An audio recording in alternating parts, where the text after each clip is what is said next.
So it's a privilege to be here at Srishti Academy of Management today, and it's a rare honor to be with all of you. And I never lose an opportunity when an institution of repute invites me to come and address them. I never lose an opportunity because I know it's a great opportunity to be with youngsters like you. And there's a very important saying that goes like this.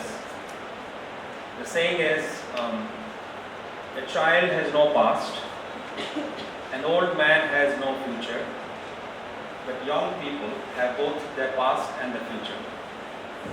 So I personally get a lot of energy when I come and stand in front of you, youngsters like you who are bubbling with energy, power and strength, who bring in a lot of enthusiasm, who bring in a lot of passion, ambition, and I personally feel energized when I get that opportunity. So when Professor Mishra introduced, kind of invited me, I said it's an opportunity and I will be so happy. Before we get into the topic, an important thing I would like to share with all of you about the whole education system and the role of the teachers or the faculty members in the whole education process. There was long ago, there was a teacher in United Kingdom who set up a school. He was a man of noble character and he set up a great school. And this school attracted students from many parts of the province. They all came and became students. The king of the land got to know about the school and he sent a message to the teacher, said, I personally want to come and visit your school because I have heard so many important things, so many good things about a school. I want to come and see it myself. How have you built a phenomenal, inspiring school like this? The teacher wrote a reply to the king, said, Your Majesty, let me know whenever you want to know about the school. I will come to your palace and explain everything about the school. The king replied, saying, No, I want to come to your school myself and see how you have built the school. The teacher again replied, Your Majesty, everything that you want to know about the school, I will come and tell you in detail. Please tell me when should I come to you. The king really got very angry and upset. How audacious the teacher is. I want to come to your school and he is telling me, no, I will come to your palace and explain. He said, you come and meet me tomorrow, immediately. The teacher comes to the king and then the meeting starts. And the king asks, how dare you write to me like this? And what's your problem if you come to school? The teacher bowed down before the king and said, Your Majesty, I did not want you to come to my school. The king said, why? The teacher said, for the very simple reason, because for the students of my school, that teacher is the most supreme, most powerful personality. Nobody is more superior than the teacher. Nobody is far superior than the teacher. But Your Majesty, the day you come to my school, I would have to stand at the gate of the school with flower bouquet in my hands. I will have to bow down before you when you come. My students will not be able to accept that. My students will not be, they cannot believe that there can be somebody who is far superior to that teacher. I do not want them to lose their respect for the teacher. The moment they lose that, they're going to lose everything in life. So this is the significance of the teacher in the education system. And the teachers need to adhere to these values or standards.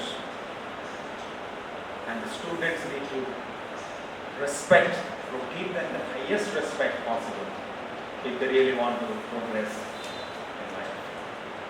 I want to start with very fundamental fact which I want all of you to remember.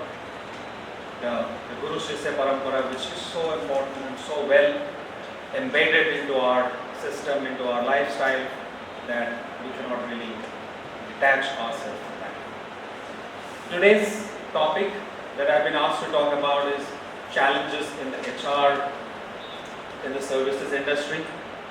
And this topic is a little tricky, a little challenging, because services industry is very broad.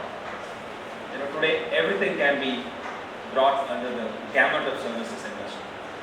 Today, HP launched a laptop recently, and then it's offering that laptop as a service, not as a product.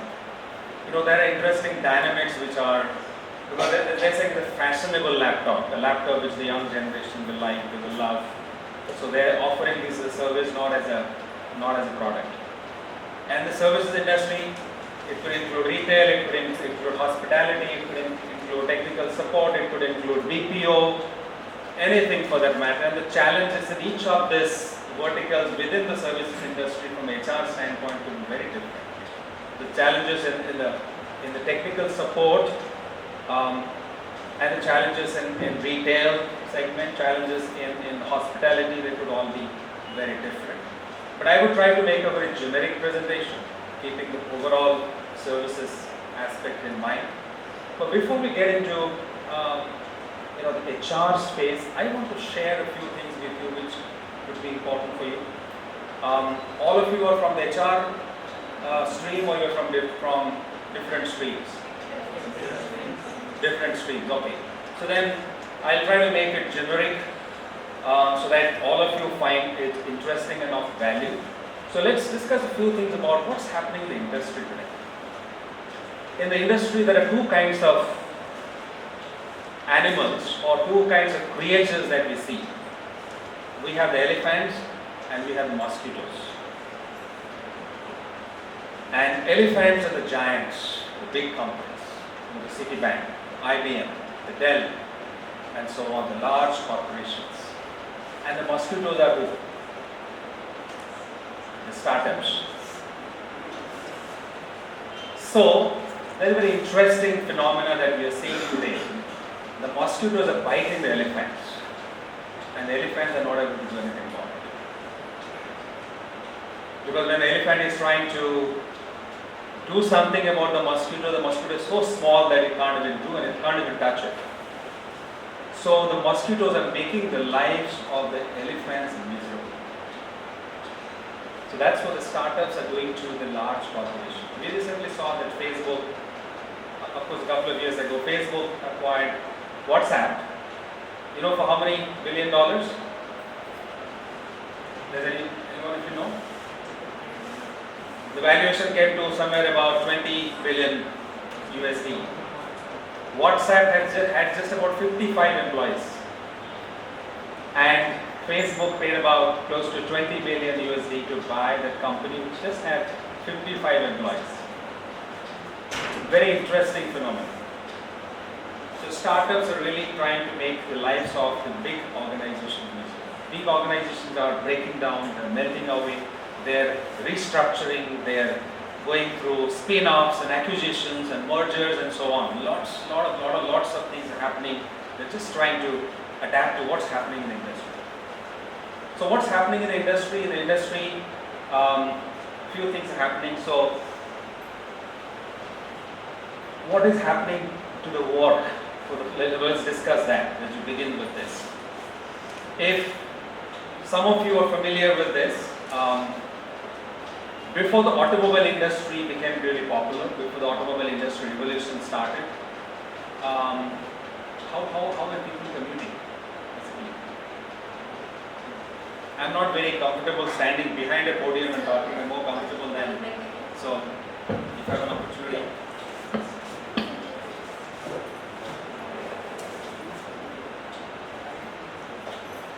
So, how are people commuting before the automobile industry?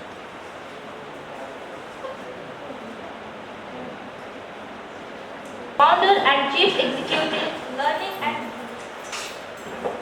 Learning and Development Global, respected Vice Principal, Srishti Academy of Management, Professor Dr. U.K. Das, respected faculty members and my dear friends. A very good morning to all of you.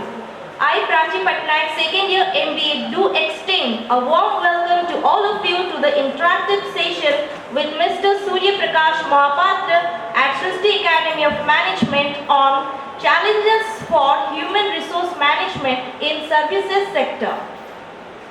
A man of personality can formulate ideals, but only a man of character can achieve them. And such a dynamic personality is now present among us, who is none other than our esteemed chief guest, Mr. Surya Prakash Mohapatra. It's my honor and privilege to introduce our chief guest, Mr. Surya Prakash Mohapatra, founder and chief executive, Learning and Development Global. Mr. Surya Prakash Mohapatra has over 18 years of experience in various leadership roles in several leading IT and ITES organizations, including Hewlett Packard, Wipro, Microland, FirstRing, and Computer Garage. Mr. Mohapatra has extensive experience in setting up and running learning and development functions for organizations in India and international locations. Mr. Mohapatra has set up the global training function for Wipro BPO Corporate Business Services, which spanned across 10 locations in Brazil, Mexico, Romania, Poland, China, and India. He has led leadership development, capability building, and talent management efforts in various organizations.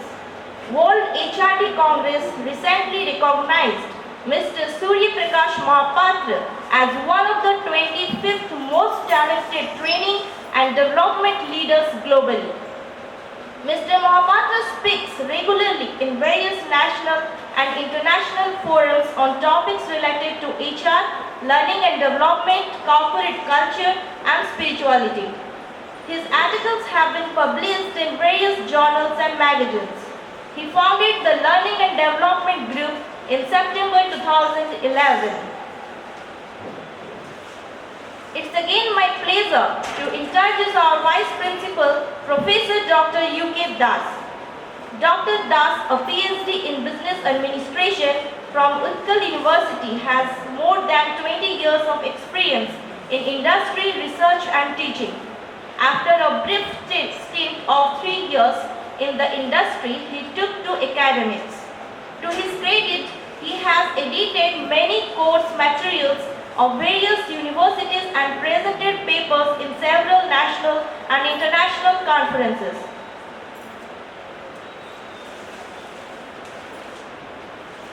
It's my pleasure to introduce Professor Dr. Lopamudra, Assistant Professor HR and OB, Srishti Academy of Management. She has 8 years of experience. Apart from teaching, she is also into research and training. She has completed her MBA from Srishti Academy of Management and PhD from Department of PMIR, Utkal University. Now I would like to invite our Vice Principal, Professor Dr. U.K. Das, to give the welcome address. Sir, please.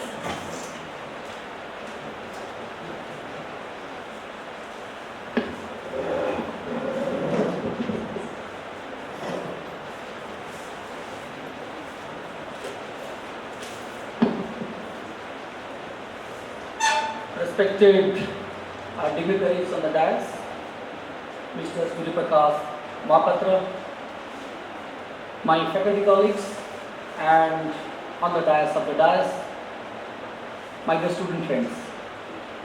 So I don't feel to give again introduction about Mr. Mohapatra, as it is very clearly introduced by our student, Ms. Prachi Patnaik.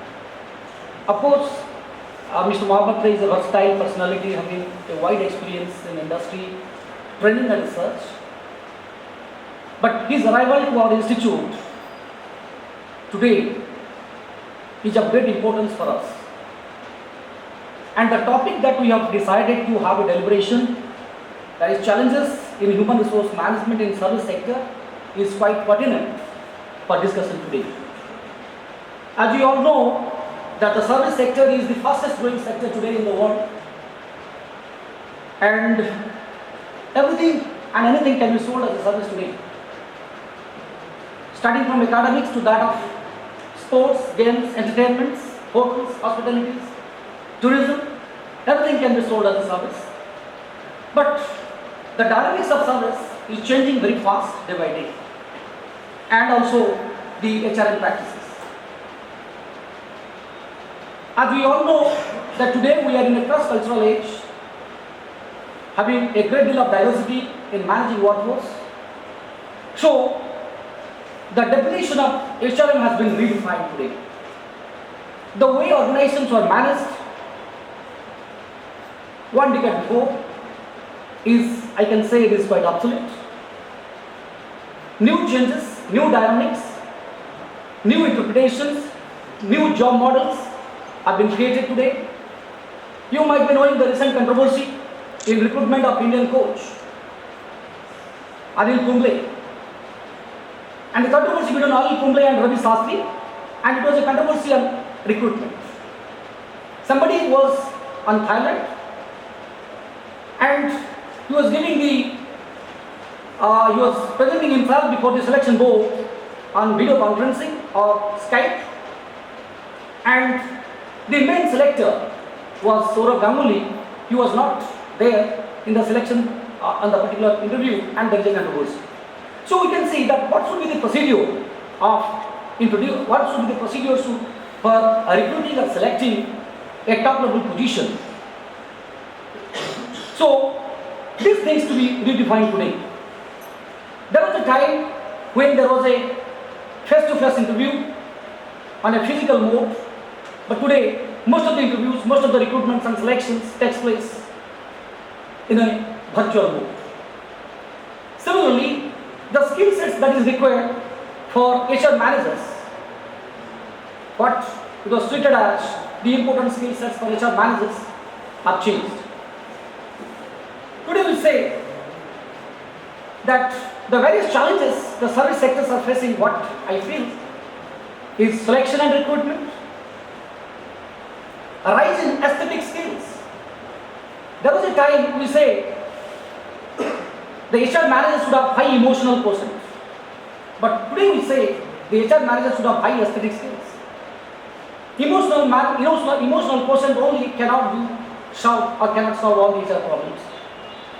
Similarly, lookism, one of the important traits that today we say that is doing well in HR.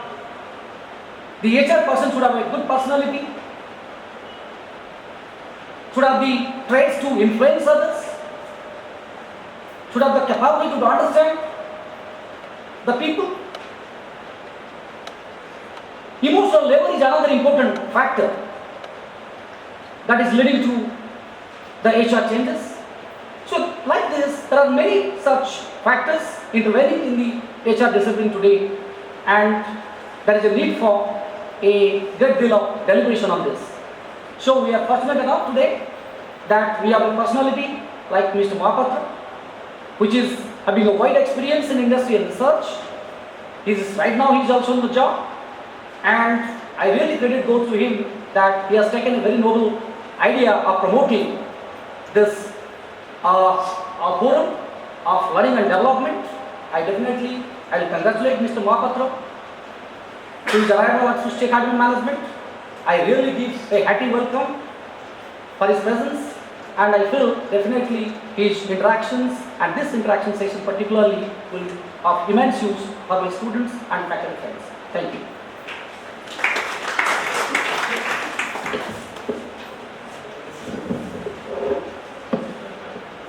Thank you, sir, for your eloquent speech. Now I would like to request our chief guest, Mr. Surya Prakash Mahapatra, founder and chief executive Learning and Development Global, to address the session. Sir, please.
Good morning, everybody. So it's a privilege to be here at Srishti Academy of Management today, and it's a rare honor to be with all of you. And I never lose an opportunity when an institution of repute invites me to come and address them. I never lose an opportunity, because I know it's a great opportunity to be with youngsters like you. And there's a very important saying that goes like this. The saying is, a child has no past, an old man has no future, but young people have both their past and the future. So I personally get a lot of energy when I come and stand in front of you, youngsters like you who are bubbling with energy, power and strength, who bring in a lot of enthusiasm, who bring in a lot of passion, ambition, and I personally feel energized when I get that opportunity. So when Professor Mishra introduced, kind of invited me, I said it's an opportunity and I will be so proud. Before we get into the topic, an important thing I would like to share with all of you about the whole education system and the role of the teachers or the faculty members in the whole education process. There was a long ago, there was a teacher in United Kingdom who set up a school. He was a man of noble character, and he set up a great school. And this school attracted students from many parts of the province. They all came and became students. The king of the land got to know about the school, and he sent a message to the teacher, said, I personally want to come and visit your school, because I have heard so many important things, so many good things about your school. I want to come and see it myself. How have you built a phenomenal, inspiring school like this? The teacher wrote a reply to the king. Said, Your Majesty, let me know whenever you want to know about the school. I will come to your palace and explain everything about the school. The king replied, saying, No. I want to come to your school myself and see how you have built the school. The teacher again replied, Your Majesty, everything that you want to know about the school, I will come and tell you in detail. Please tell me, when should I come to you? The king really got very angry and upset. How audacious the teacher is. I want to come to your school and he is telling me, No, I will come to your palace and explain. He said, You come and meet me tomorrow, immediately. The teacher comes to the king, and then the meeting starts, and the king asks, How dare you write to me like this? And what's your problem if you come to school? The teacher bowed down before the king and said, Your Majesty, I did not want you to come to my school. The king said, Why? The teacher said, For a very simple reason, because for the students of my school, that teacher is the most supreme, most powerful personality. Nobody is more superior than the teacher. Nobody is far superior than the teacher. But Your Majesty, the day you come to my school, I would have to stand at the gate of the school with flower bouquet in my hands. I will have to bow down before you when you come. My students will not be able to accept that. My students will not be able, they cannot believe that there can be somebody who is far superior to that teacher. I do not want them to lose their respect for the teacher.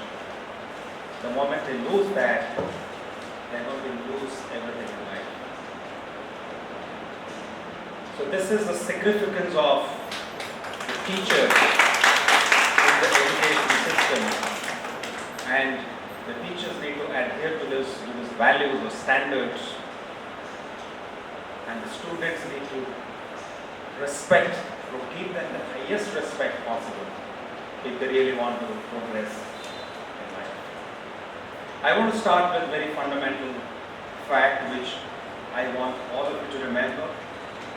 The Guru Shishya Parampara, which is so important and so well embedded into our system, into our lifestyle, that we cannot really detach ourselves from that.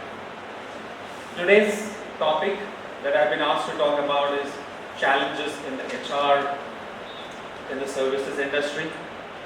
And this topic is a little tricky, a little challenging, because services industry is very broad. Today everything can be brought under the gamut of services industry. Today, HP launched a laptop recently, and then it's offering that laptop as a service, not as a product. There are interesting dynamics which are, because they're saying the fashionable laptop, the laptop which the young generation will like, they will love. So they're offering this as a service, not as a product. And the services industry, it could include retail, it could include hospitality, it could include technical support, it could include BPO, anything for that matter. And the challenge is that each of these verticals within the services industry from HR standpoint could be very different. The challenges in the technical support and the challenges in retail segment, challenges in hospitality, they could all be very different. But I would try to make a very generic presentation, keeping the overall services aspect in mind. But before we get into the HR space, I want to share a few things with you which would be important for you. All of you are from the HR stream, or you're from different streams? Different streams, okay. So then I'll try to make it generic so that all of you find it interesting and of value. So let's discuss a few things about what's happening in the industry today. In the industry, there are two kinds of animals or two kinds of creatures that we see. We have the elephants and we have the mosquitoes. And elephants are the giants, the big companies, the Citibank, IBM, the Dell, and so on, the large corporations. And the mosquitoes are who? The startups. So, there is a very interesting phenomena that we are seeing today. The mosquitoes are biting the elephants, and the elephants are not able to do anything about it. Because when the elephant is trying to do something about the mosquito is so small that it can't even do, and it can't even touch it. So the mosquitoes are making the lives of the elephants miserable.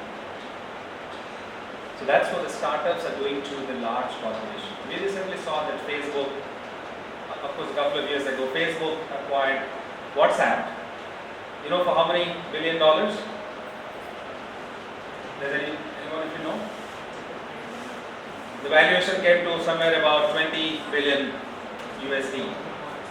WhatsApp had just about 55 employees, and Facebook paid about close to 20 billion USD to buy that company, which just had 55 employees. Very interesting phenomenon. So startups are really trying to make the lives of the big organizations miserable. Big organizations are breaking down, they're melting away, they're restructuring, they're going through spin-offs and acquisitions and mergers and so on. Lots of things are happening. They're just trying to adapt to what's happening in the industry. So what's happening in the industry? Few things are happening. So what is happening to the work? Let's discuss that. Let's begin with this. If some of you are familiar with this, before the automobile industry became really popular, before the automobile industry revolution started, how were people commuting? I'm not very comfortable standing behind a podium and talking. I'm more comfortable than so. If I have an opportunity.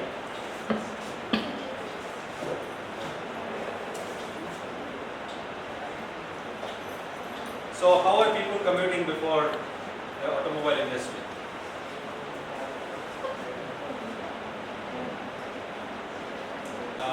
move on to the next slide, you will see the people are also commuting on the horse.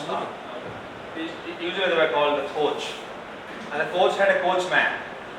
Coach also had horses. When the automobile industry started, what happened?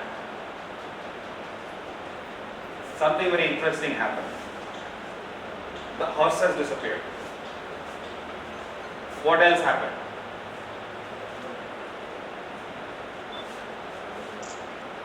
The coachman disappeared. Then we saw something very interesting. What did we see? Sorry? Who started driving? You have to be loud, I can't hear you. Who started driving? Sorry? Ourselves, isn't it? So, did we hire a coachman or a driver to drive you, or you started driving yourself? So, we started driving ourselves. So, what does that mean? The coachman also disappeared. The horses disappeared, the coachman disappeared, the coach disappeared, came in the car, and people started driving. So, what does that mean? The passengers became drivers. So, we did not need drivers anymore. So,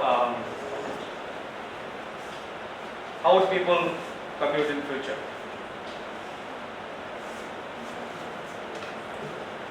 You are students of business management, you need to be in touch with what's happening all around you. Autopilot, driverless cars. Okay, so that's the future. So driverless cars. So what does that mean? That driving,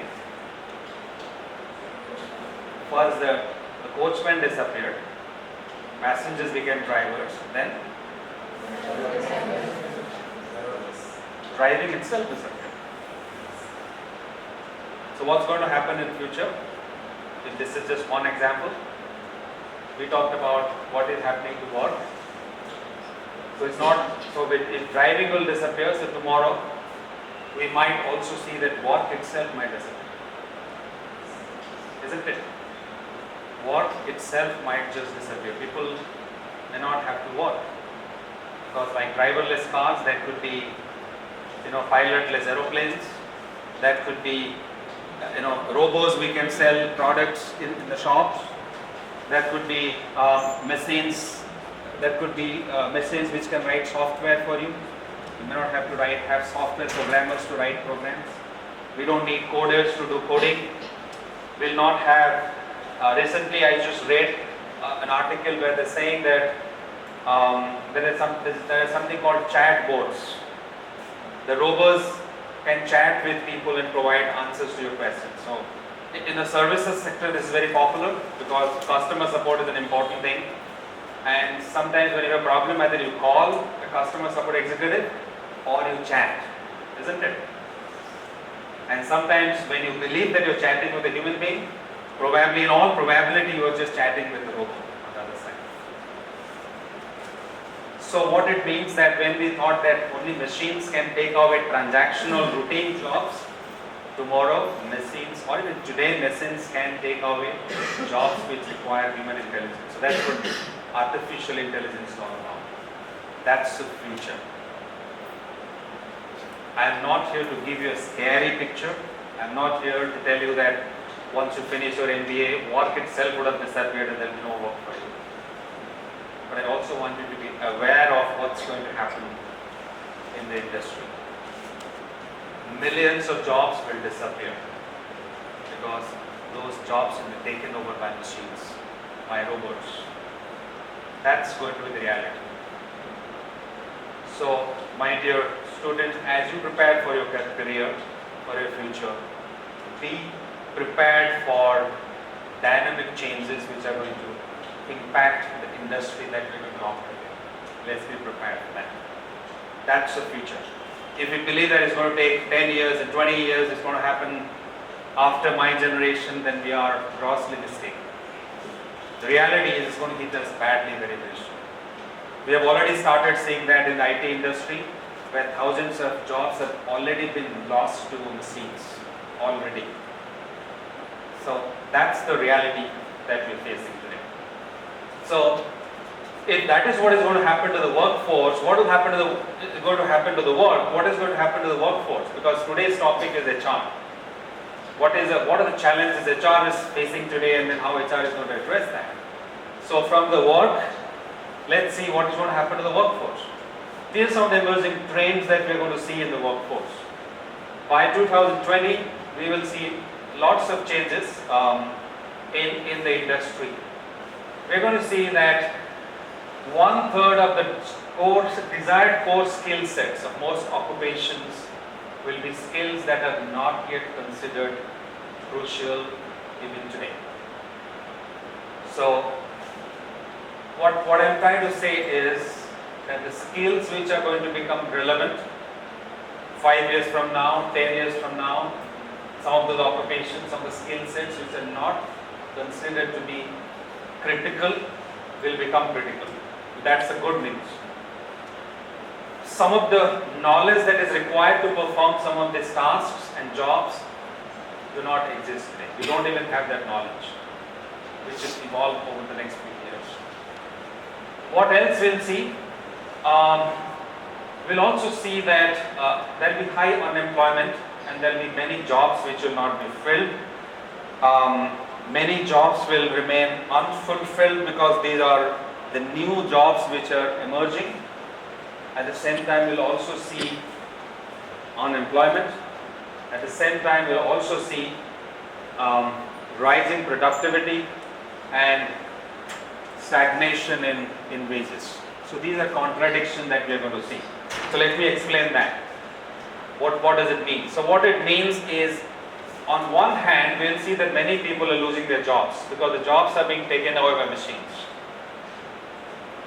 At the same time, you will find there are many jobs which are not filled because we don't have people with the right skills to perform those jobs.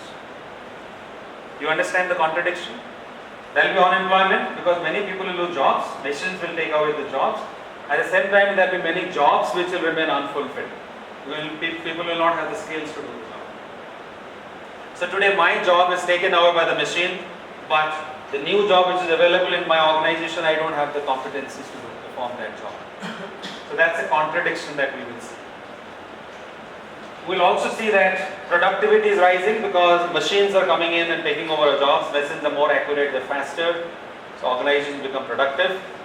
But will organizations become productive, that means their revenue margins increase, isn't it?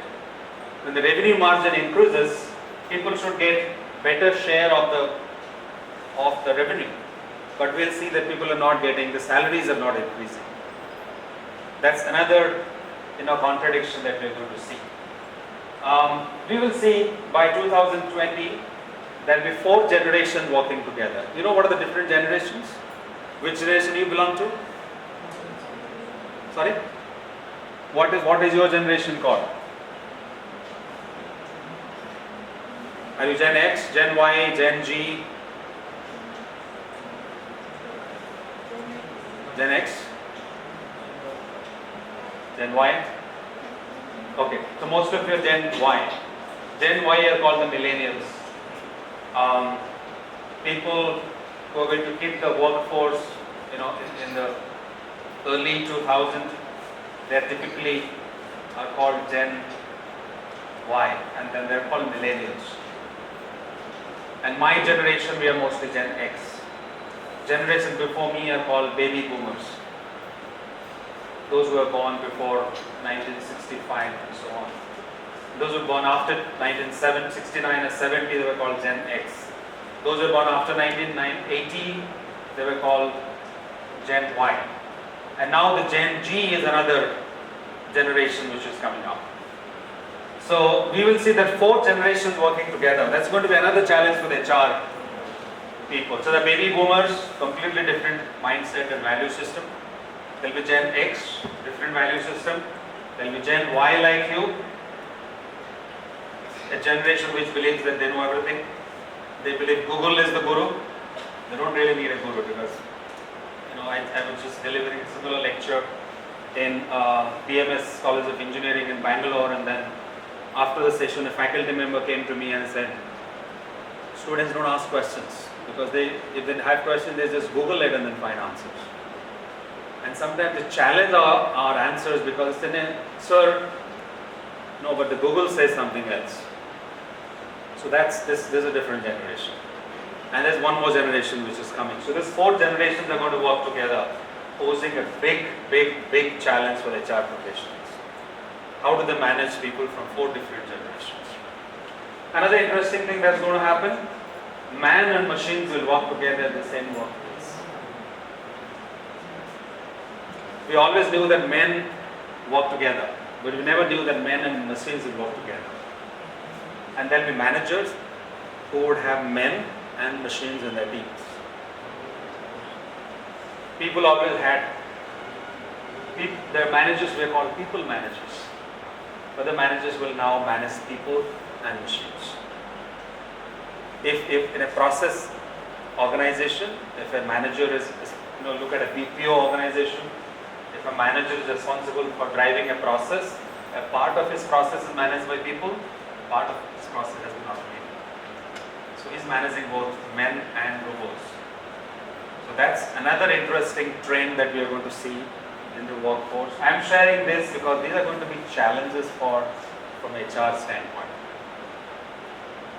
So there's a new concept which is coming up called machine learning. Have you heard of it? They're saying the machines can also learn. Like human beings learn, machine can also learn. If you Google it, you'll find machine learning is a very important subject.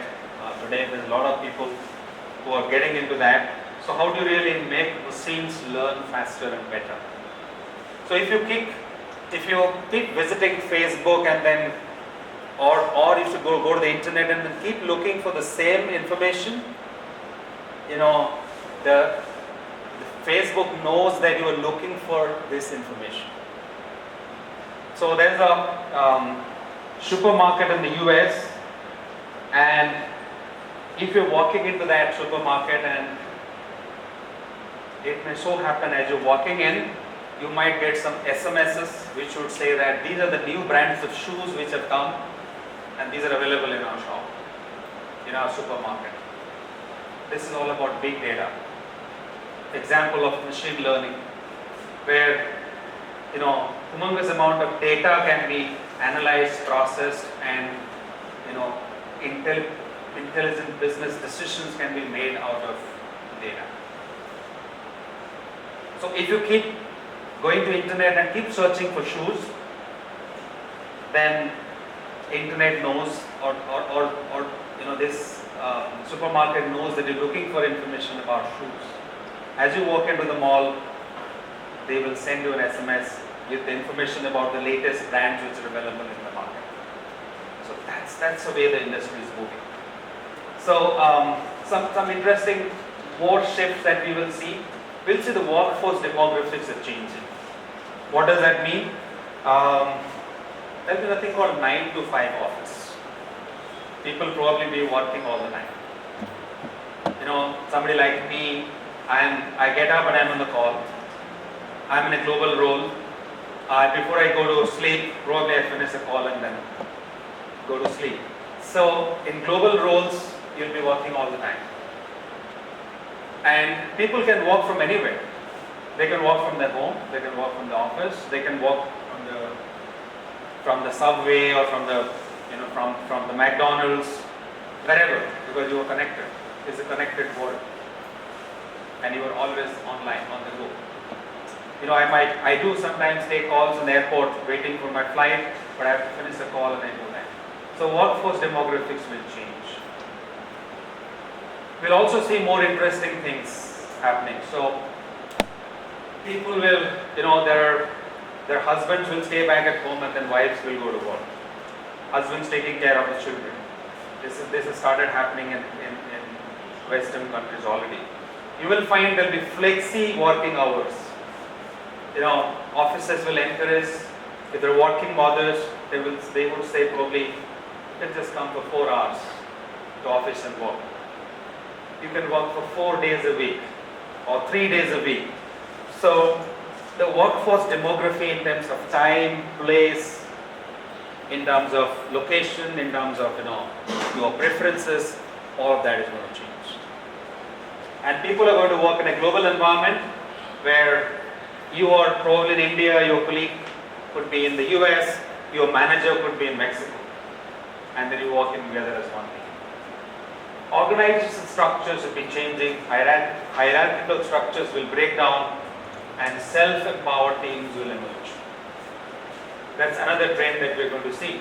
So we'll see more bigger organizations breaking down into small organizations. And then we are seeing that. And then we'll also see that organizations are coming together and then forming a larger organization. We'll see all kinds of things. And we'll also see self-empowered teams emerging. What are the self-empowered teams? Startups, yes. And within the organizations, we'll also see emergence of self-empowered teams. Leaderless teams, teams where they have no manager, no leader. They are empowered to run their own teams. So together they come together, they decide who is going to take leave on which day, what's going to be their work shift, how would they manage their work allocation. They come together and decide. They don't depend on a manager to decide it for them. So organization hierarchies are going to break down, and people will become more empowered to take decisions. It will become more participative decision and not so much top-down hierarchical when the manager decides everything and then people just carry on. Those things are going to change in the new structure. Young generation like yours who are more creative, who are more vibrant, who are more innovative. You would not like to be confined to structures. So some of those structures will make our way and break down. That's what we're going to see. So these are some interesting developments. What are the HR trends that we're going to see? Because that's the topic for today. Here are some of the predictions, about 7 odd predictions that I have for you. In-house HR will downsize and outsourcing will increase. So a lot of HR will be outsourced. And what companies retain, they would keep more strategic HR to themselves. They'll outsource more transactional HR. Either they will outsource it or they will automate it. They would not like to do it themselves. HR management, HR administration, recruitment administration, all that they would like to just outsource. They would not like to do it themselves. They would like to do more strategic stuff. How to attract employees to the organization, how to build a brand for the organization, how to really retain valuable employees. These are the strategies HR would like to focus, and they would outsource most of the routine transactions. We'll see strategic thinking will become in-house HR's new competence, as I talked about. The pendulum will swing back to the specialist. So HR was slowly becoming more generalist, but now it's again going to become more specialist.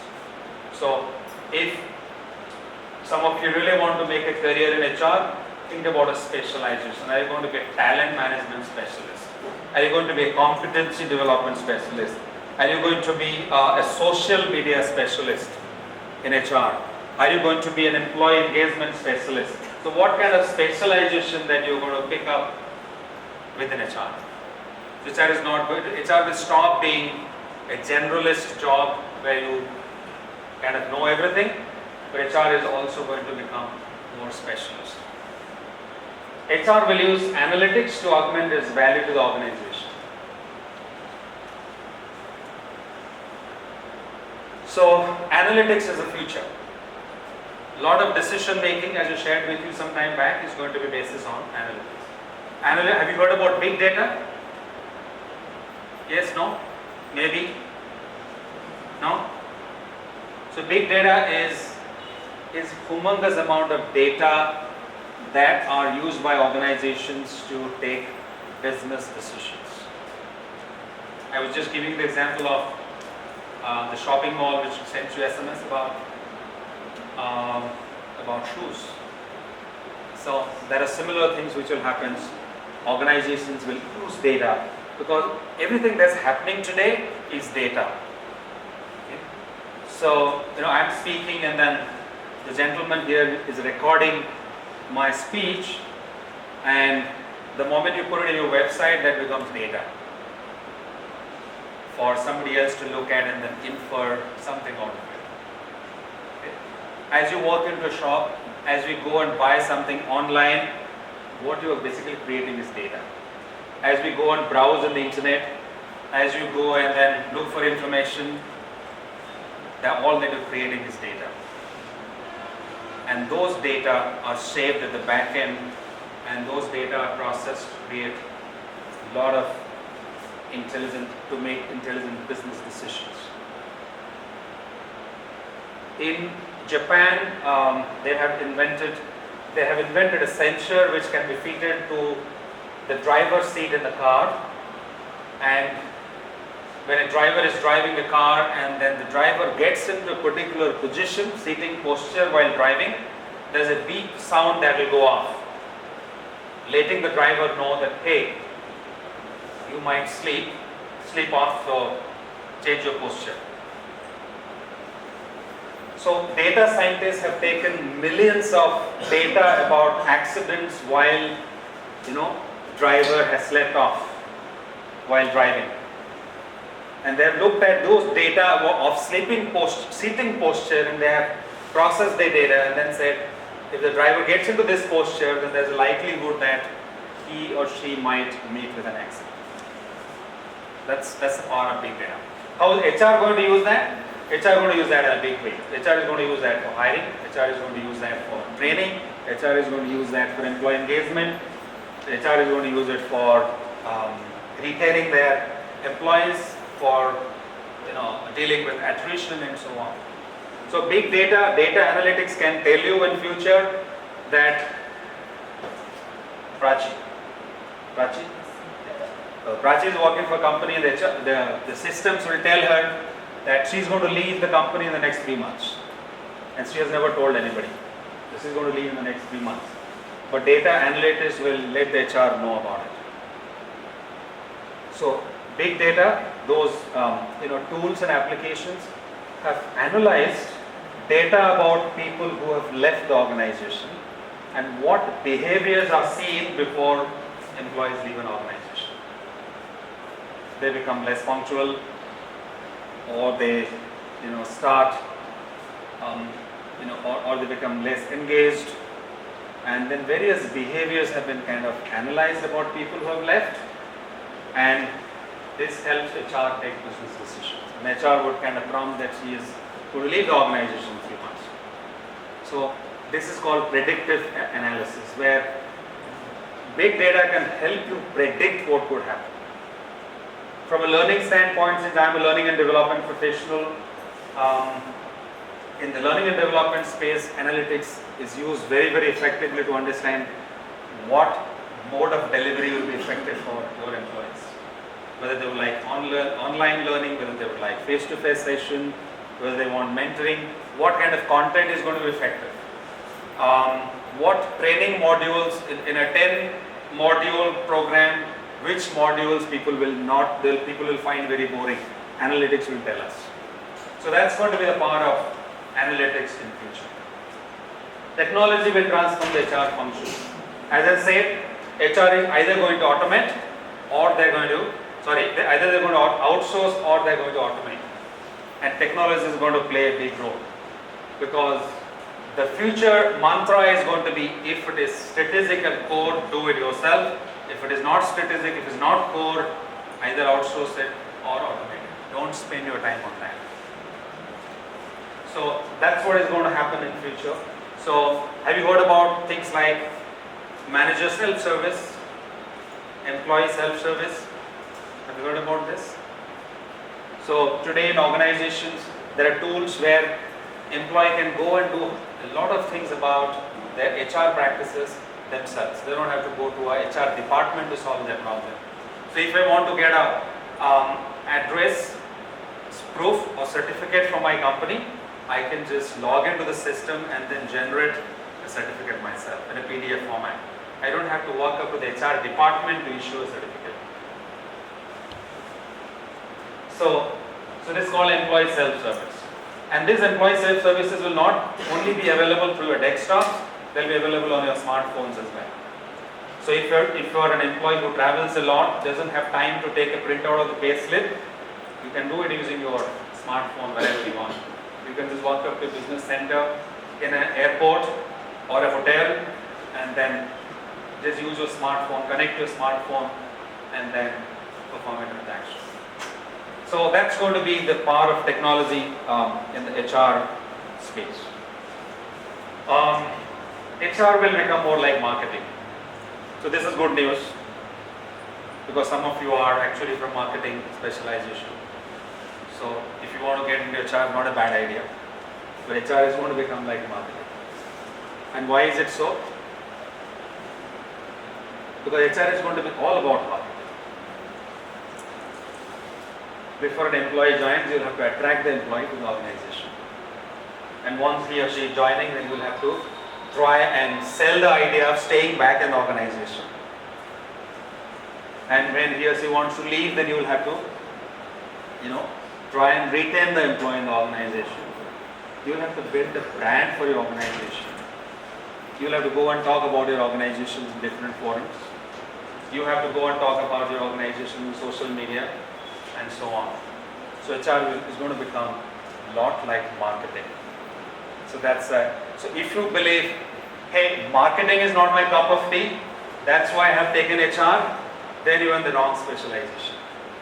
Think about it again. If you believe, no, I don't want to I don't like, I'm really interested in HR, then if HR is dealing with people is all about marketing. So that's a new trend that we're going to see. Okay. So that's what is going to happen in the near future. So I want to talk about the real challenges for the HR in the services industry, and here are some of the challenges the HR professionals are going to face. The first challenge is going to be hiring the right people into the organization. That's going to be the biggest challenge.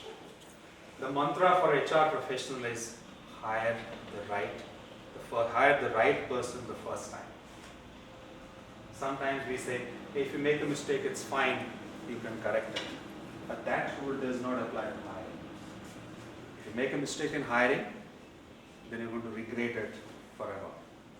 So get it right the first time, which is the mantra, which is very important. So hiring right is going to be a big challenge for the HR profession. How do you really have the right recruitment process, the selection process, where you can hire the right talent, the best talent for your organization? That's going to be important. That's going to be a very big challenge for the HR manager. Very important. The other challenge is going to be how to really onboard them. In a services industry, with about in IT, ITES and BPO industry, the attrition is to the extent of about 20-25%. So you lose about 25% of your population every year. In the retail industry, in the hospitality, in the hotel industry, it's even more. So you lose a lot of people every year. How do you really replace them? How do you hire the right people? And how do you really onboard your employees? If you're going to be an HR professional, keep one thing in mind, that an employee decides to stay in the company for a long time or a short time on the very first day when he or she is in the organization. On the very first day. You might lose an employee on day one. He walks into the office and he might say, this is not the organization I want to work with. Because his onboarding experience is important. So that's a challenge for the HR manager. And how do you really onboard your employee? How do you create that feel-good factor? How do you really create that positive vibe when he or she is walking into the organization the first day? How do you really have an onboarding process which is welcoming, which is very positive, which creates a lasting impression in his or her mind and he decides to stay back at all? Employee attrition is another big challenge in the services industry. Because the jobs in this industry are very demanding, and especially if I'm talking about the BPO industry, people work in the night shifts, they deal with the customer day in and out, they get reprimands from the customer on the night shifts, the body clock not adjusting, and all of that would pose a lot of challenge. And then the temptation of getting more money from another organization and so on. So that's a very big challenge in this industry, because there's a lack of talent and companies are going to the same talent pool to attract talent to their organization. So employee attrition is going to be a very big issue for the HR manager to deal with. How to deal with long tenured employees who have spent about 10 years, 15 years, 8 years in the organization, 20 years in the organization. They believe they become stagnant, they're not growing, they don't know what to do, they've been doing the same thing for so many years. How do you really engage with them and then make sure that their needs are taken care of and then they stay back in the organization? How do you retain talent to valued employees, most important employees, top talent employees, high potential employees? How are you going to retain them? How to engage with employees? How to keep them engaged, motivated, so that they become more productive? There are typically in organizations, you find people who fall into any of these 4 categories. There are people who are making, they are very happy about being in the organization and they're making no contribution to the organization. That's one category of people. Very happy because the company is giving them good salary, good job, and they don't have to do any work. So they are people who are most disengaged employees. You will also find another category of employees who are contributing a lot, but they're not happy. They're making good contributions, but they're not happy about the organization. You will have another category of people who are they are actually they're not making contributions and they're not happy. So they're neither contributing nor they're happy. There's a 4th category of employees who are contributing and happy.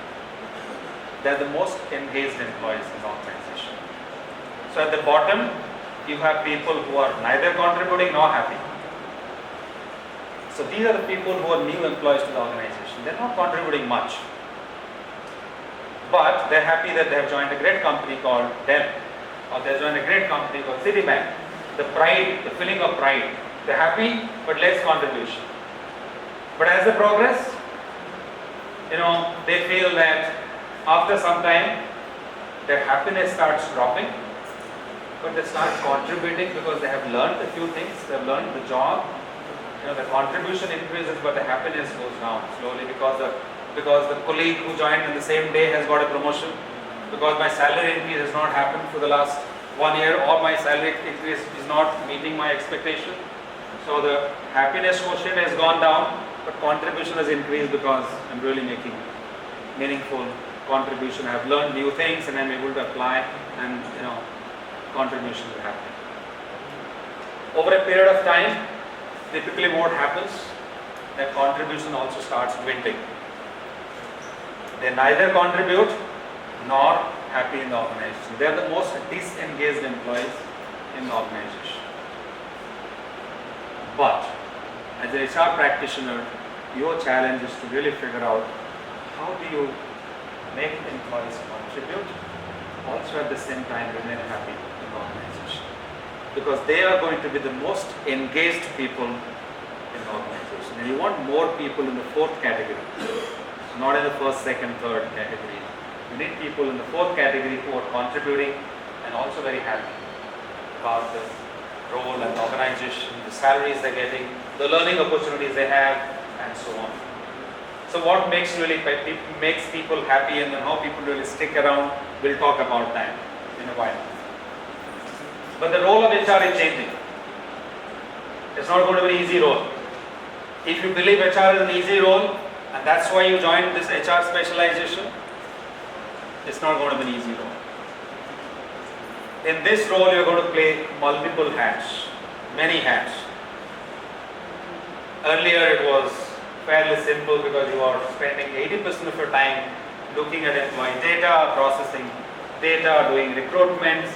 Earlier it was an assembly line for you. Now it's changing. The first hat that you're going to put on is a hat of the brand ambassador of the organization. You are the brand ambassador. Come on, I thought I'm the HR manager, but you were saying I'm the brand ambassador of the organization. Yes. I was just reading somewhere, Google gets about a new resume in their job portal every 4 seconds or 10 seconds, every 10 or 15 seconds or a minute they get a new resume. So a person applies to Google for a job every 1 minute because they have established the brand. How can you establish the brand for your organization? Where you don't have to go out and scout for talent, talent will come running to your organization.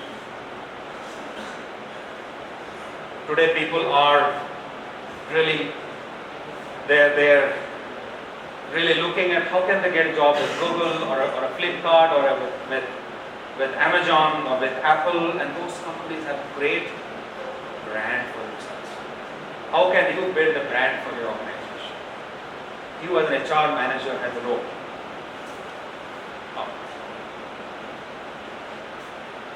So this is the challenge, another challenge, over-dependence on technology. So the technology doesn't work when you have a problem. So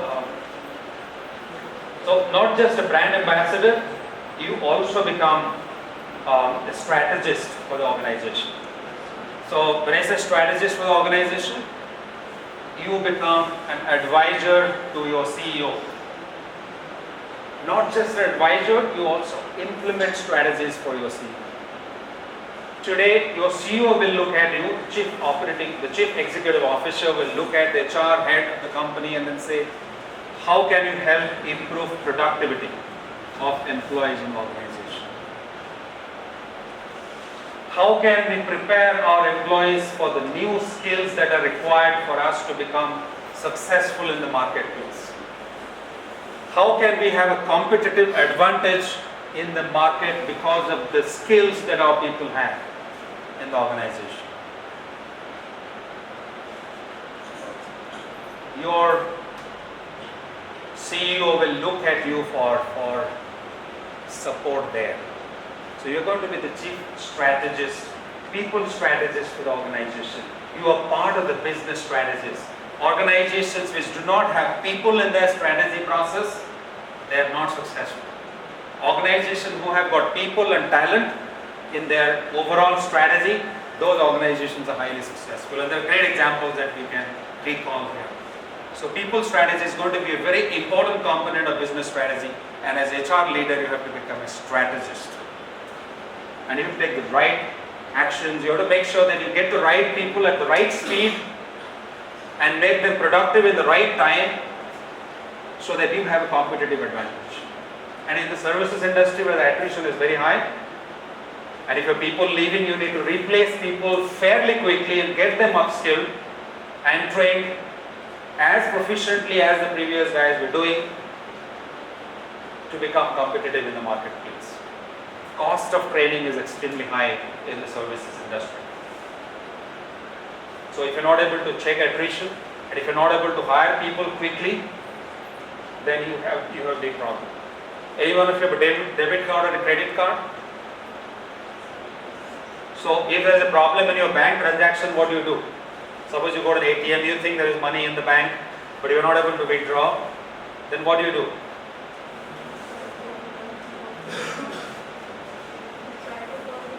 You try to call the customer care. Which bank debit card you have? SBI. So then you pick up the phone and call the SBI. and then somebody picks up the phone and then says, "Good morning, madam, how can I help you?" And then you share your problem.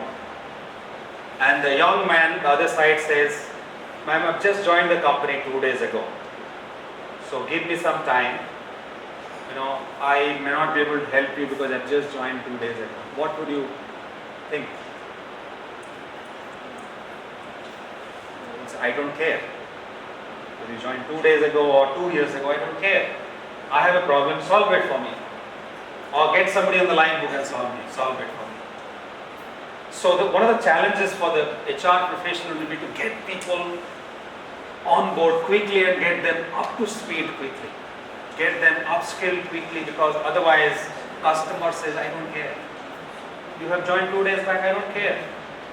I am paying your company for doing my job. So I need you." So HR practitioners need to establish a process. It's like pilot training, where the pilots, when you're flying in the aeroplane, you don't care who is flying you. Whether the pilot is 3 months old or 6 months old or 6 years old, you don't care. You expect the pilot to take off and then land you safely. And you also have trust in the pilot who is flying you. How do you have the trust? Because you have trust in the process through which the pilot comes.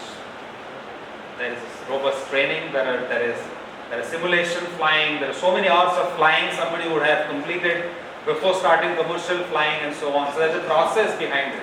So as the HR leader, you have to put these processes in place so that your hiring engine, your training engine, your recruitment engine, your selection process, your training and development process, everything runs seamlessly to produce talent at the right time, at the right pace, at the time of need. So that's an important role that you will have to play. You will have to manage the new age workforce. So when I say new age workforce, you will have to manage a workforce which comes from multiple generations. 4 different generations working together, different needs. As an HR leader, you must know how to deal with them, how to manage with them. What are the needs of each of these generations, and then how do you really kind of make it work? And how can you get them to work with each other? That is the more important thing. How do you get a Gen X or a baby boomer and a Gen Y who is more smartphone savvy? How do you really get them to work together and make the best synergies out of that, coexistence? That's an important role that you have. You have to become data expert, analytics expert. You have to know, how do you really receive data, process the data, and basis that data, how do you really make intelligent business decisions from HR standpoint. And how you take data to retain employees, to engage with your employees better, to retain your talented employees. How do you provide the right training to your people, the right content to the people, what certification that you should include or introduce in the organization which will become effective for the business and for the people. So you have to become a data expert. So if you really want to become a HR professional, then you have to be prepared to play multiple hats. Brand ambassador, a strategist, a technical expert, technology expert, a big data expert, a culture expert, a generational diversity expert, and so on. And you have to prepare to play that role. So HR is going to be all about the right tools, the right skills, and it's also going to be the right mindset. So it's not just a skill set. It's all the three: the right skill set, the right tool set, and the right mindset. That will make HR successful. So with this, I will conclude here, and then we'll open it up for questions.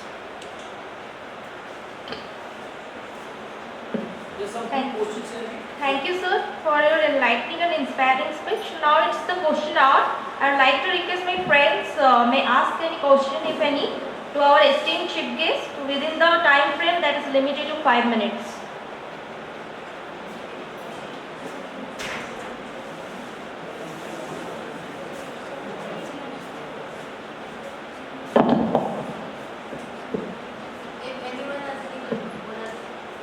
Yes.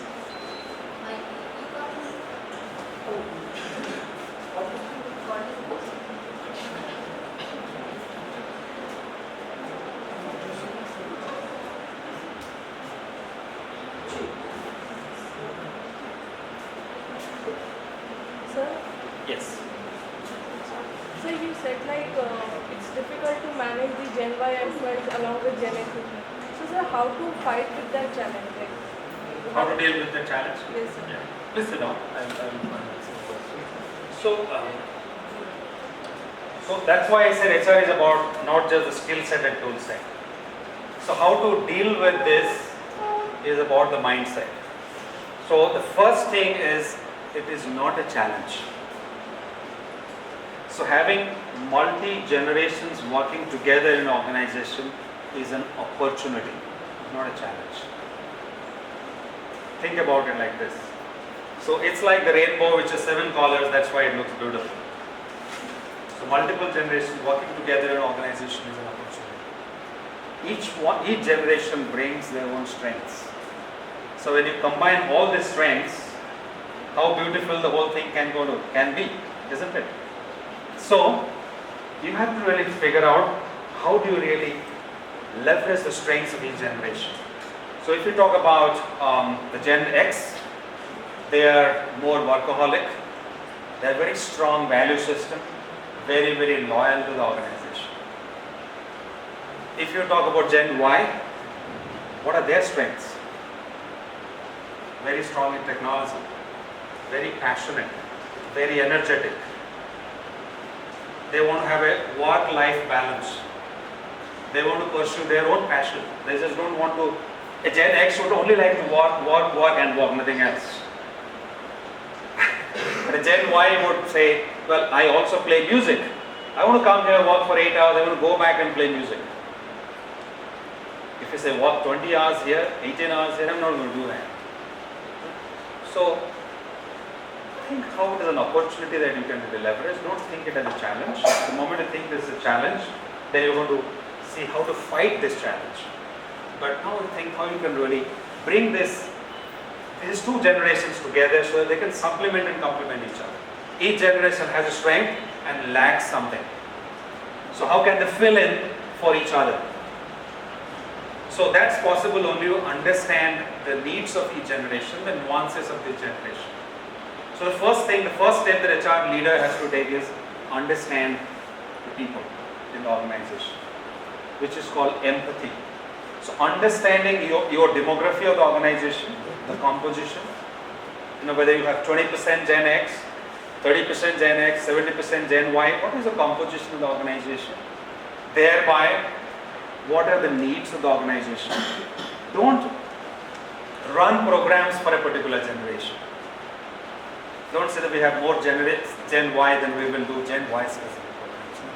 Do programs which will cater to the needs of both the generations. Have an employee engagement initiative where a Gen X and Gen Y can participate together.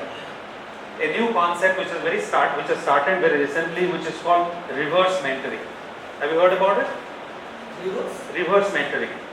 So reverse mentoring is something where, traditionally, a senior colleague mentors a junior colleague. But now the trend has changed. In reverse mentoring, a millennial, a Gen Y employee mentors a Gen X on new technology, on new trends. So if I'm not very confident about how to use social media for my personal brand, how do you really use social media to communicate effectively, you can be my mentor and then help me with that. So that's where you're bridging the gap between generations. Reverse mentoring is very, very popular. You will find companies where a CEO or a vice president of the company is mentored by a 20-year-old boy or girl in the organization who just joined about a year ago. So, the best way to I will not use the word deal with this challenge because I don't treat this as a challenge. I treat this as an opportunity where people can, so diversity is always an opportunity, it's never a challenge. We say the diversity of India, what we say? We say united in diversity. Unity in diversity is what we say. So diversity is our strength. So generational diversity, gender diversity, cultural diversity can be a strength for an organization. Large multinational corporations, they have people from different countries. They have people who speak good English and people who can't even speak English in the same organization.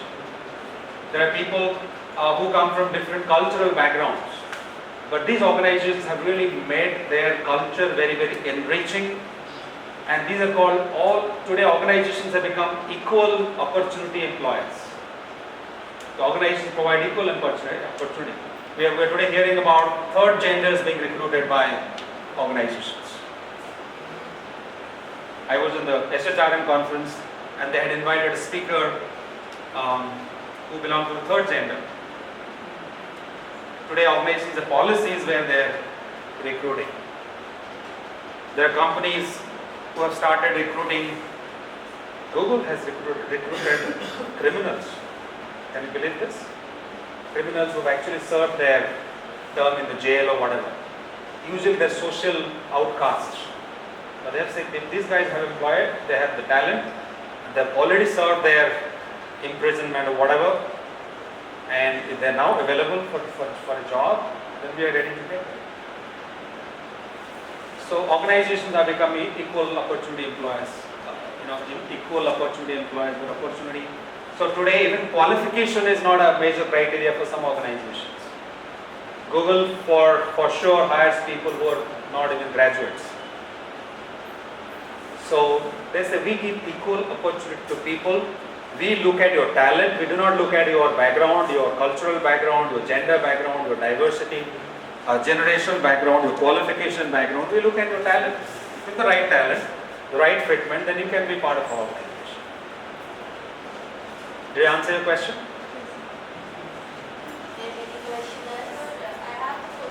Yes.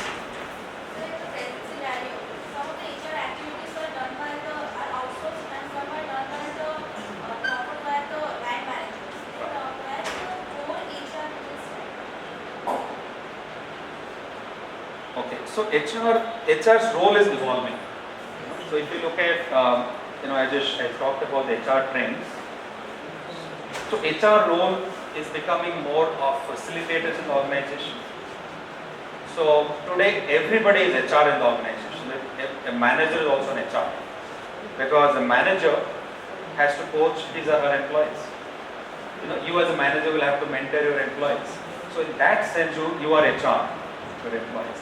The role of HR is going to become facilitators of opportunities for the people. So they become facilitators of interactions. They become strategists.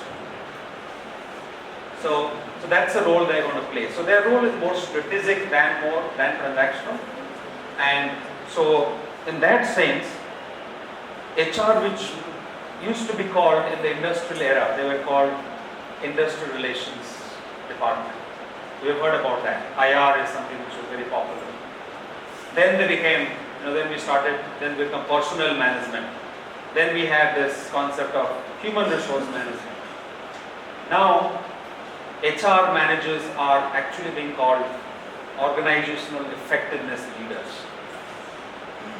So they are responsible not just managing HR processes and transactions, they are not responsible for maintaining employee records, they are responsible for driving organizational effectiveness. So that's the role that they're going to play. So HR, which traditionally believed that there is support function, and slowly they started believing their enabling function for the business. HR for the first time they started believing that HR is part of business. HR is business. HR is not an enabler to the business, they are business. So if a recruitment leader is not hiring 1,000 new recruits to the organization in time, then the organization is going to suffer. So HR is business in that sense. So to answer your question, HR is part of the business, and they have to be believed that the integral part of the business. They are not just people who are responsible for enforcing compliance of policies and procedures of the company. Did I answer your question? Thank you. Yes. So when evolution will take place, many experienced employees will cope with the new challenges, and many organizations don't want to hire freshers. Then what is the role of the HR manager? So if I have understood your question, so you say what will be the role of HR in hiring with freshers? Okay. So I think it depends on the policy of the organization as to what they want to do. And I would not agree that most companies are not willing to hire freshers. There are companies which are willing. For example, companies like TCS and Wipro and Infosys, they hire thousands of freshers from the campuses in the country. They do that. And they put them through a very robust training process. They have their own leadership training program. Their training program which goes on for 3 to 6 months, where this fresh graduate engineers go through their training and then they get ready for the job. As graduate engineering training or management training and so on. So I do not believe that HR does not, or organizations do not hire recruits. There may be some organizations who may have a policy that they would probably look at more experienced people because of the nature of the jobs. For a company which is running a lab, maybe a pharmaceutical company or an IT company running a R&D center, they can't take freshers. They have to take experienced people. So I think it depends on the nature of, depends on the organization, the nature of business they're into, and that probably would help them determine what should be the strategy. It always should be a blend of freshers as well as experienced people, because you need to bring in that pipeline, and then at your entry level, which is the bottom of the pyramid, you need to recruit in large numbers, where obviously we'll get it from the colleges and campuses. But as we move through the organizational hierarchy, then you will need people with experience. So that's a strategy HR has to play in deciding, what should be the composition of people in the organization, and where do they go and really tap, people from to meet their requirement. Was that your question? I'm not sure if I could answer your question. Okay. Thank you.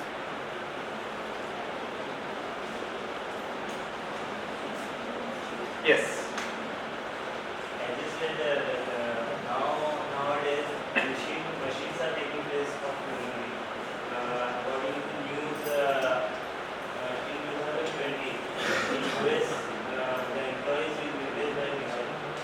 Can a machine take place of HR? If so, can they take proper decision for the organization? That's a great question. Listen now. What is happening today in the industry? We had no idea that 20 years ago that will happen. Okay. So what will happen in future? We have no idea. One thing that we know is the future is uncertain. We know that it's going to be challenging. To what extent machines can take away our jobs, we have no idea. Experts believe that there is possibly every job on the earth which can be taken up by a machine, which can be taken over by a machine. Because a robot has already defeated Gary Kasparov, the chess champion. So everybody thought machine cannot be probably so intuitive, it can't be so intelligent like man, it can probably only do transactional work. So what work machines can take in future, we have no idea whether it can take HR. We have no idea. We don't know what's going to happen tomorrow. We don't know. I as a parent don't know what will happen to my children. I have no idea, absolutely no idea. So my son is studying, he is pursuing his education, but what's going to be his future today, I have no idea. So that's the kind of scenario we're in. Only thing that we need to keep in mind is that the world is going to change. We are going to go through turbulent times. But there's also going to be exciting times because of a few reasons. One is if machines are going to take away jobs, we also need people to fix those machines. So if a robot is going to do your job, so we need people who can create those robots. For example, we say in the learning and development space, you don't need trainers because online training is the future. But you need people who will create those online training modules, isn't it? You need people who write content for that. You know where I'm coming from? So you would always need people to do something or other. So I don't think we should worry about it. What we should really worry about is, am I really ready to upgrade myself every now and then? Am Am I prepared to change all the time? Am I willing to adapt myself to what's happening around me? Great example of that adaptation is Mr. Amitabh Bachchan. Great example of adaptation. He was a chocolate boy hero, he was a romantic hero, then he was an action hero, then he became, now he's probably doing playing negative character. He is playing character roles. He went to the television, became an anchor. He kept on changing all the time with the needs of the changing times. Many actors who came after him just vanished, they disappeared because they refuse to change. They simply refuse to change. Nokia, for example, when the smartphone came, they did not change. Kodak camera, when the digital pictures became popular, Kodak said no, human beings will always like printed pictures. They would like to have the touch and feel. Oh, digital picture they will never like. So Kodak refused to change. They refused to make digital cameras. And they lost business. They were completely out of business. In telecom industry, you miss 2 cycles of innovation, you are out of the industry. 2 cycles of innovation. So if you are missing out on the cycles of innovation, we are out.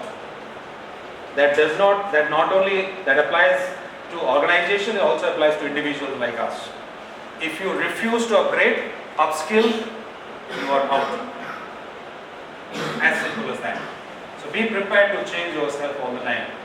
What is going to happen, we have no idea. We are heading into uncertain future. That's why it's called, we are living in a VUCA world. Have you heard about the word VUCA? We are living in a world which is highly volatile, uncertain, complex, and ambiguous. That's called VUCA world. So we are living in an uncertain world. Tomorrow what's going to happen, we have no idea.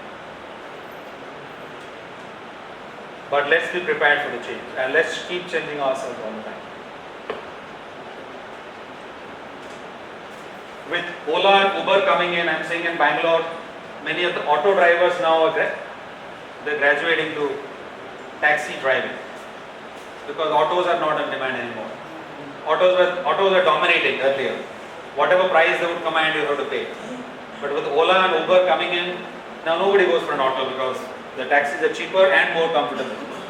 So now the Tangawalas had graduated to Autowalas and Autowalas have graduated to the taxi drivers. And those who have not, they have perished. Or probably they have taken up something else. Does it answer your question? Okay. I think she had given us only 5 minutes. That's the last question, right? Yes. Sir, was there any moment in your life where you have thought, why I'm doing this, why not that? Yes. Can you share with us that moment? And sir, if the answer is yes, then what was the driving force at that time? Like, was it your parents or like, the generic say, like with a successful line, we have a woman behind us. So sir, at that moment, what was the driving force like? Okay. I think there are many such incidents, and then we deal with that every now and then. In our role, we just deal with that, every moment. And I think let me share an example. So if you are driving alone in the night and then somebody stops you on the road, what would you do? And he says, I need a lift. You won't stop. So when I was coming to Bhubaneswar, please sit down. When I was coming to Bhubaneswar from Bangalore, I drove to the Bangalore airport in the night. It was night, about 3:30 or 4 in the night, because I had to catch an early morning flight from Bangalore airport. And somebody stopped me the way, and I stopped for a moment and immediately said, I want to go to the airport, it's time for my flight. I didn't know what to do. And then we keep hearing lots of stories that somebody stops you in the night, you should not. And then for a moment I was thinking, and then he was kind of pleading. I need to go there, otherwise I'm going to miss the flight. So this is a very personal moment, it's not a professional example. I didn't know what to do. I mean, your head and the heart is saying, I must take this guy, he's in trouble. The head is saying, unknown, stranger, you don't know the person. I mean, he can just pull out a gun and then say, So I decided to kind of pick him up. I said, okay, come on. I don't know whether that decision would have been right or wrong, but you make a decision. So what was the driving force of that decision? Probably was the value system. I probably would have said no. I don't know, I could have said no also. But that's in the spur of the moment you take decisions sometimes. But I thought, I was just analyzing while flying, and I could have said no, but I would have cursed myself for saying no throughout the journey, saying somebody in the dead of the night asking for help. They said he doesn't have any opportunity to go to the airport, he's going to miss the flight. I did not help him. I would never been happy doing that. But had it gone against me, I don't know what would have happened.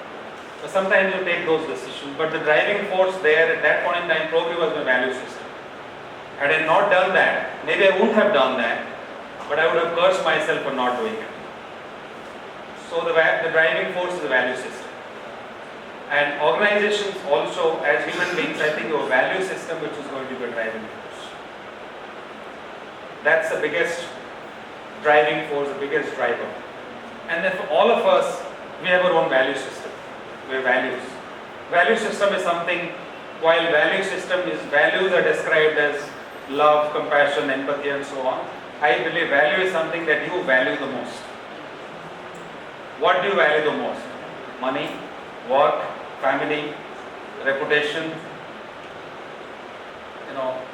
love and compassion. What is the biggest value for you? There are people who can do anything for money. So they value money the most. There are people who can do anything for family. They sacrifice all their life for the family. We have seen those housewives who actually sacrifice careers for the sake of the family. So they probably believe either on compulsion or they believe that this is more important. There are some people who can do anything for reputation. There are some people who can do anything for values like compassion and love and empathy and so on. So for each one of us, the driving force is always the value system, which will help you take those decisions. And the big test of value system is, if I take you to the window and then say I'm going to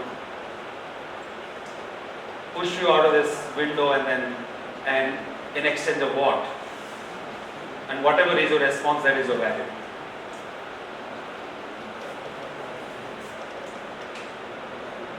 So that's the driving force. But because immediately when you ask me that example came to mind.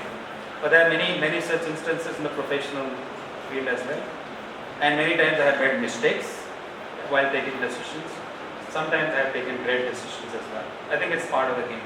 You make mistakes, but in the process you learn. Whether you make mistakes or whether you take good decisions, it's a learning process. You will never be making correct decisions. Thank you very much.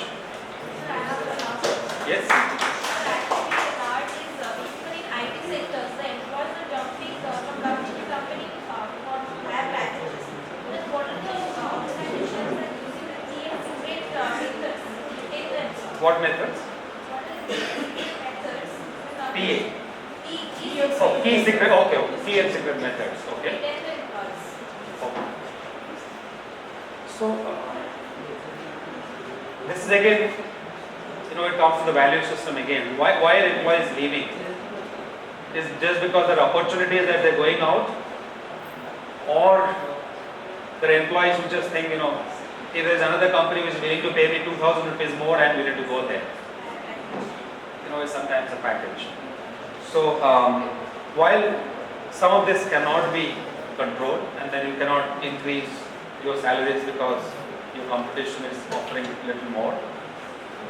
So I think what's important is, again, build a culture where people feel they belong. to the organization, and that is important. And provide the right orientation to the employees. Because the youngsters at that stage of the career, they probably do not understand what is the value of a meaningful career. And employees do not realize, if this is of importance to you as well, employees sometimes do not realize that, every employee should realize that they should not attempt to get 90% of the income of their life in the first 10 years of the career. So if they keep jumping for 2,000 to 1,000 rupees more, they'll probably keep jumping for a few jobs. After that they stop, because it will very quickly hit the ceiling. So if you really want to earn the 90% of your income in the last 10 years of your job, then your strategy has to be on building competencies, building skills. So if you're building skills, you're going to earn 90% of your income in the last 10 years only. But the rest of your career, you're building skills and competencies. But if you want to earn all the money in the first 10 years and then be done with it, then in the remainder of your career, if you have a 35 years career, first 10 years you get 90% of your income, and the remaining 25 years you get the balance 10%. So employees do not understand the distinction between the two. So what employees need is orientation. And large organizations like whether it's Intel or Dell or Citibank or any other large organizations where they recruit large number of employees, how do you give that message to so many people? That's a big challenge for HR professionals. The role their organization has to play, HR has to play, is enabling their managers to coach their employees.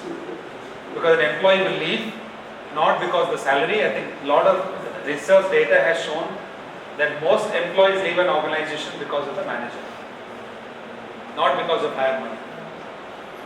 They leave because of the manager. So if HR leaders like us and future HR leaders like you can enable the managers to become coaches and mentors, that will address the problem. So an employee will not leave a manager. Employee will never leave his or her leader. But today organizations lack such inspirational managers. I think that's the focus. There is no key and secret about it. HR functions will have to focus on building the people manager capability within the organization. Thank you, sir. Thank you very much. Now is the time to wind up the question hour. Thank you all of you for your relevant and valuable questions. Now I would like to request our Vice Principal, Professor Dr. U.K. Das, to present memento on behalf of Srishti Academy of Management to our Honorable Chief Guest, Mr. Surya Prakash Mahapatra.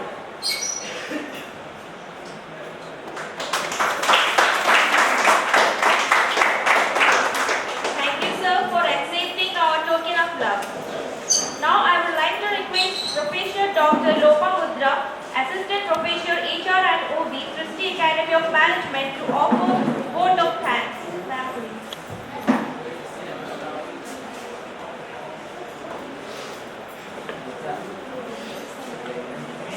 Esteemed guest of the session, Mr. Surya Prakash Mahapatra, respected Vice Principal of Srishti Academy of Management, Professor Dr. U.K. Das, faculty colleagues and my dear students, a very good afternoon to all of you. My hearty gratitude to our guest, Mr. Surya Prakash Mahapatra, who, sir, thank you very much that in spite of your busy schedule, you have given us your valuable time, and sir has beautifully explained about the value of teacher to a student's life. That was very thought-provoking. And when sir discussed about the future trend of HR, he has mentioned many challenges which will help this young mind to mold themselves according to the challenge they will face, and to develop their skill so that they can compete with computers and machines. That was a very good session we had today. Thank you, Vice Principal sir, for your continuous guidance. my faculty colleagues for their support. It would be unfair if I not mention about Ajit Bhai and Jeevan Bhai for their support and assistance. And last but never the least, my dear students, for your patience hearing and